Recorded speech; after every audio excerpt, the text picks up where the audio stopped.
Immensité et horizontalité, deux termes qui caractérisent bien le paysage beauceron.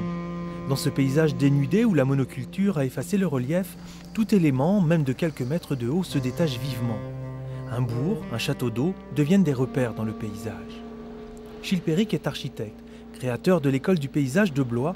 Il aime à comprendre l'évolution du paysage.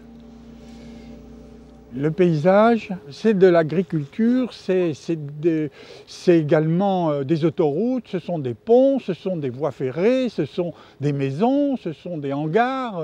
Tout ça, intégré à ce qu'on vient de dire avant, forme paysage.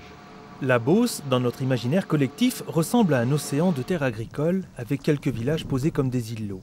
La réalité, c'est aussi un paysage agro-industriel aux lignes verticales. Moi, ce que je vois aussi, ce sont les réseaux électriques, les réseaux téléphoniques, la voie ferrée, l'autoroute au loin, les chemins vicinaux juste devant nous en premier plan. Il y a eu toujours des événements d'activité humaine qui ont à un moment donné frappé et qui ont modifié le paysage.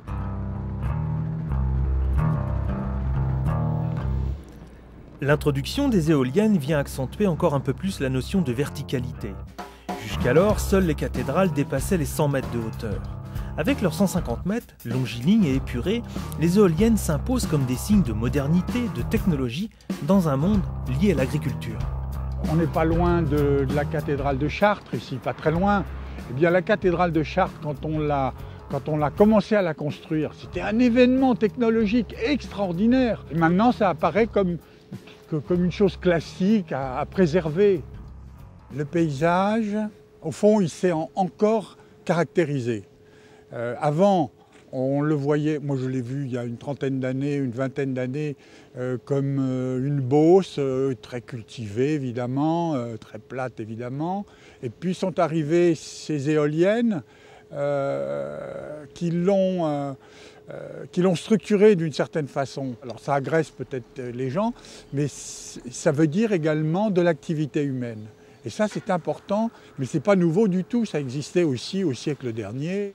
Est-ce agressif, est-ce beau, est-ce laid? Et si cela était une question de temps et de culture? Au XIXe siècle, le grenier à blé de la France comptait 1800 moulins. Comme ils étaient outils et symboles visibles de l'activité agricole, ils ne gênaient pas. Ils faisaient partie intégrante de la culture locale.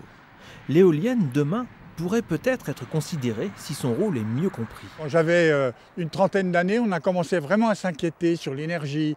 Et puis maintenant, on commence à s'habituer à un paysage dans lequel il y a des espèces de machines et de panneaux qui se chargent, en théorie, parce qu'on est loin, on n'a pas le compte pour le moment, mais qui se chargent de nous apporter cette énergie. Le parc éolien en région centre grandit. Rien qu'en Eure-et-Loire, 200 éoliennes marquent le paysage. De grenier à blé, la Beauce pourrait devenir grenier à électricité. Son paysage pourrait encore être transformé car Éole peut prendre bien des formes innovantes. Alors pour les générations futures, ces chandelles en mouvement feront partie de leur culture du paysage.